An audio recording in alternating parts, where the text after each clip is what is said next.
Steve Bishop, we have been talking about doing this for a long time. You have been pushing me, and I was hesitant. I have been hesitant, but I will say, since we rolled this out last week, I think you and I both agree because we were texting about it all week. Like the amount of people who have reached out, it's been overwhelming. Seeing that response and then figuring out how to turn it up and make it even better.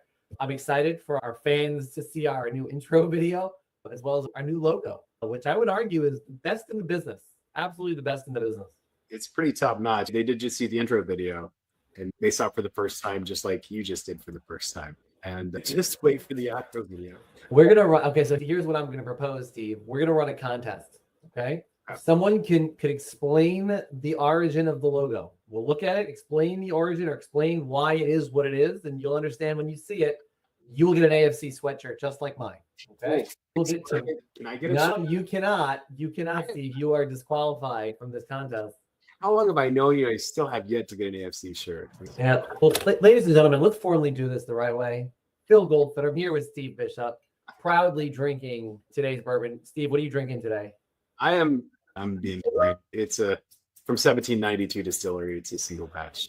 All right. I hate to give credit 2 weeks in a row, but credit where credit is due. Once again, thank you to my great friend, Marty Mitchell, one of Kentucky's best door knocker whiskey. Again, as I mentioned to you last week, I'm more of a Scotch drinker. At some point, you're going to see me sneak some Scotches into these conversations, but Marty has been educating me in preparation for these conversations. And so hopefully as we go on, Steve, we're going to have some guests specifically around, obviously, embedded finance and fintech and innovative banking. But I also hope we're going to throw in some bourbon with bourbon experts as well, right?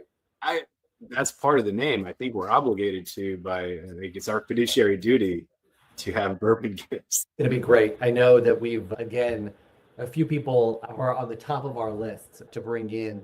And so I look forward to having more folks as we move forward and making this kind of two things. We want to make it lively, keep it interesting for people to engage, but also make sure that it is informative and there's a real clear takeaway. And I felt like last week, Steve, we spent a lot of time on regulatory oversight and some of the political happenings. And I feel like we missed maybe a good opportunity to take it a step back, right? And we talked about the Steve and Phil origin story, but I think it's important you actually go into the substance of what you were saying when you spoke, right? When I met you in Austin, Texas, you were on stage talking about the responsibilities of banking who are engaging in innovation and embedded finance. So maybe go back to that for a moment and talk about what that meant, what it meant at that time, and how maybe that evolved over the following years.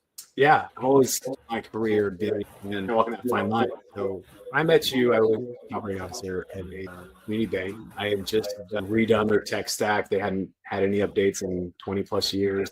I didn't know what the hell BaaS was, but I knew that everyone was talking. There's this noise around it that I wanted to make sure I figured out. And so that was early on in my journey of figuring out what BaaS was. And honestly, I didn't know it. I thought the AFC was the American Football Conference. I was just immersing myself with community as much as I could. And that's what was so valuable. Yeah, it was, my background has always been, how do you, whether Jack Henry calls himself a fintech, we won't debate that. We really bet they are a technology provider for finance. Yeah, I've been there. I've never been a true technologist, never been a true banker, but I can work in both worlds and deliver that. And so it's fascinating to me. I was trying to find, I looked at it earlier, I think they're around, it's just fascinating. Every week it seems like somebody is getting their charter or somebody's applying for a charter or both. And yeah, this year's been crazy in that regard. And so we talked. You're coming in and out. I hope people are able to hear what you said. Let me ask you this question, because I love what you just said, right? You weren't necessarily a technologist, but you saw the writing on the wall, right? You saw sort of the evolution. You saw what your counterparts were doing, your competitors were doing in theory. And again, I think you were an operator, right? What was your title? I think you were an operations officer, right? Yeah, I was a COO officer. You looked at sort of the operations much broader than a traditional maybe COO would and said, hey, it's also, I would argue, partly strategy in terms of how do we take what we're doing to the next level. Was the fact that you were not a technologist sort of did that weigh in, right? AFC, the largest percentage of our members, but more than 25% of our membership is made up of innovative banks, right? That being said, we look at the various people who lead the tech piece of the bank, oftentimes are very different looking people, right? Some of them are technologists, and I don't want to single anyone out, but look at an old friend of mine, a current friend of mine, Jesse Honigberg over at Customer. He is a technologist. I don't want to insult him. He is amazing. He is just a genius when it comes to how to build and what are the best paths forward. And then I look, maybe it's obviously there are a significant amount of technology leads at Cross River, but the person who leads the effort when it comes to their partnerships is maybe not a technologist per se, right? Now, again, it's always about who's taking the lead, right? It's a question of both organizations have both of those skill sets, but which part of the operation is leading it? In your case, you were the operations person who stepped in to lead this. And so I guess my question is, do you see the ultimate finished product looking different based on who is building it, or ultimately it becomes a back-end collaboration of all those pieces? So I think my advantage was not being a true banker more than not being a true technologist. If you look at, obviously not the majority of AFC members, they relied on their core provider to be their innovation office. And whose interest is in for those products to serve? Is it better for the core or the banker themselves? It could be optimal for the bank, but it's not going to be suboptimal for them. And so my mindset was, and let's just fix whatever. I wanted a core conversion. The power, the most important thing to me, the price. And there was a core provider. They had a wonderful product. We looked at them, but then we quickly cut them from did not allow third parties. It was, you take our product, we provide the best. And so you just need to trust this. And not working involved. But integration with if I would have trusted a core, I never would have been pushing the limits or going outside that. So I think the key is not having a pure technology. What's pivotal to stretch that organization. Bankers for so long have done, many of them have done the same thing together, and they've made a lot of money, and they just keep rinse and repeat. Let's do it. And you can do that. I don't know how long that's going to work because the world is changing at such a fast pace. So I don't know. I've been talking a lot now. And I think this is really good insight. I'll say, obviously, not people often know that one of the most common things, or one of the things I say most often, sorry, couldn't get those words out. One of the things and the phrases I say most often is not all fintech is created equal, right? There's have to know what you're getting into, who you're partnering with. I would argue that about the courts. I think each one of them bring a different flavor and a different focus and a different agenda to the table. And I would argue that the same way we think about regulatory compliance and the focus on it from the fintech side, there is only what is the innovation focus on from the more traditional side, right? I think both of them are coming back to it, or coming to those things in a very different way, in a different pace, in a different scale. And I think that slowly but surely, we're starting to realize who's in it for who and what the agendas are. And again, ultimately, we believe in, from the American FinTech Council perspective, is that it's about creating competition, right? You create as much competition, safest and most responsible innovation. Ultimately, the consumer is going to get the best possible product. And I think fundamentally, what makes us different, what makes me excited about what we get to do, and I think really why you and I hit it off, where is this, we get to build something that didn't exist before, right? We get to be on the front lines of creating, again, in your case, when it comes to the innovative banks and the fintechs, the products. And then from our case, it really is about how do you build the regulatory structure around that.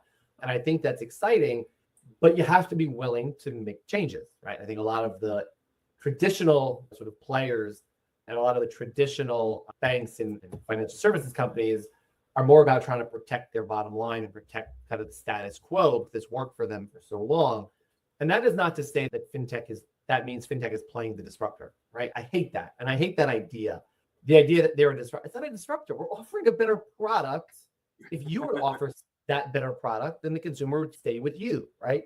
The idea that people are moving over to companies like Current and Dave and Clio and Bridget and using buy now, pay later products and using earned wage access products, right? All of a sudden, consumers have all these amazing new options. Most of those companies, by the way, partnering with innovative banks to offer many. Why is that a bad thing, right? We should be thinking about how do we create new policies, regulatory structures. And from your perspective, from the bank, how are you creating new innovations and new product offerings? Yeah, I mean, you can't split in your brick and mortar branch and just expect traffic to be somewhat successful. I'll have some suggest that. Really good. But humans, I'm going to grossly overgeneralize, but they're lazy. If I'm sitting there, I got my phone and I'm in an app, I don't want to have to go leave that app, pay for something. I just want to click a button. Or I want my banking to come to me.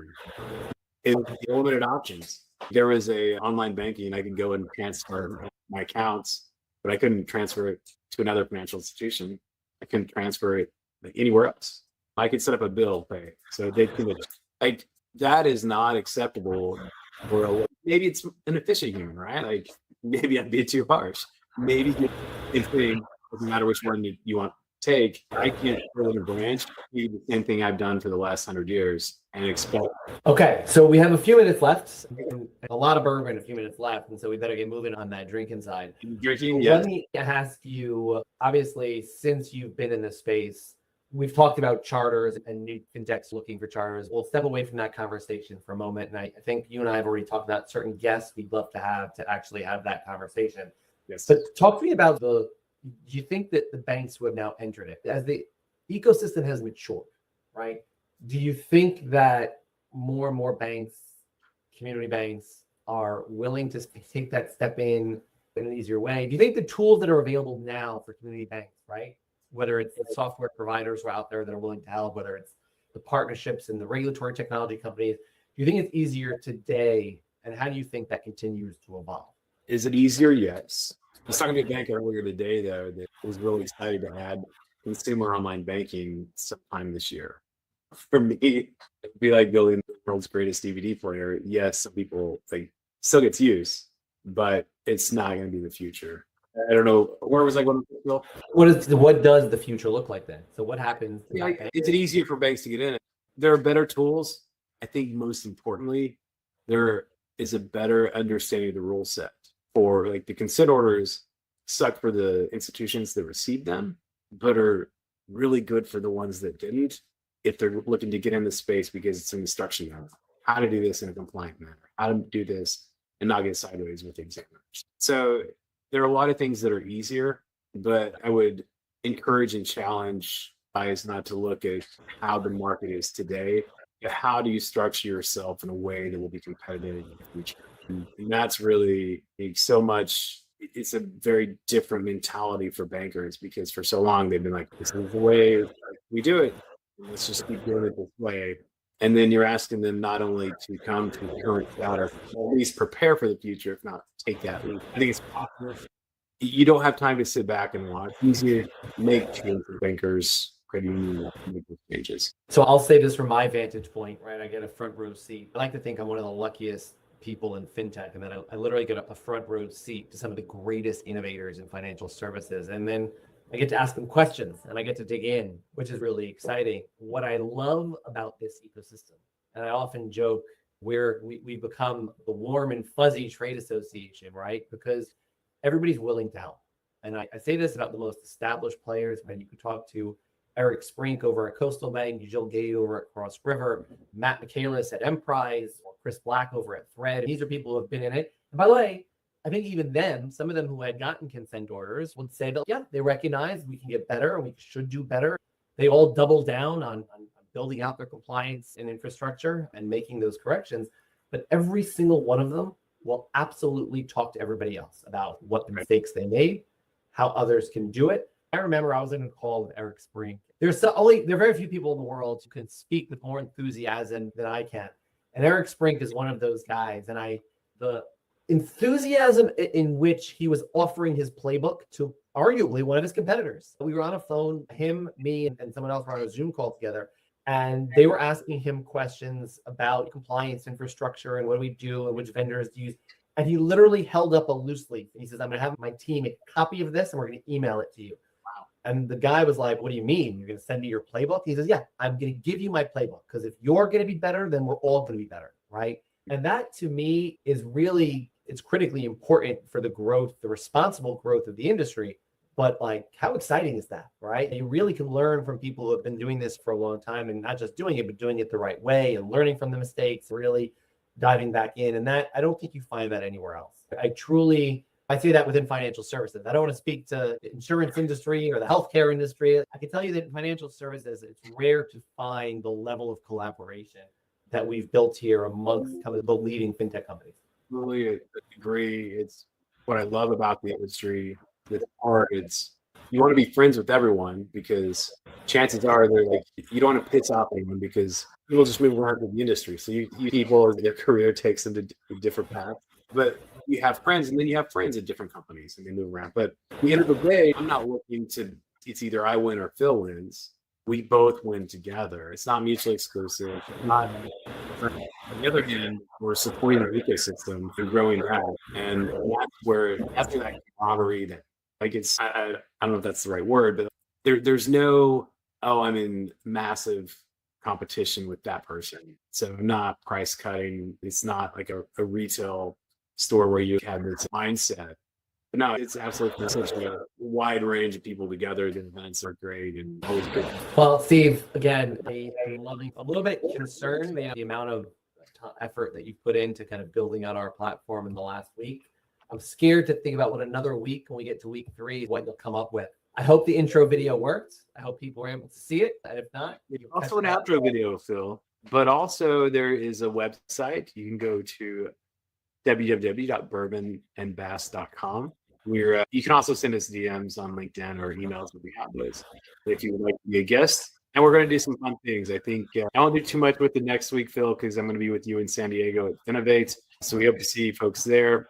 There is the potential that we have the very first Bourbon and BaaS happy hour in San Diego. So you'll have to find us or message us or someone that is associated with us, and then we'll fill in those details. But no, it's been a lot of fun. I'm excited to see where this goes. The response has been fantastic, and I think it's only going to be better from here. Amazing. Steve, have a great weekend. Always a pleasure to enjoy.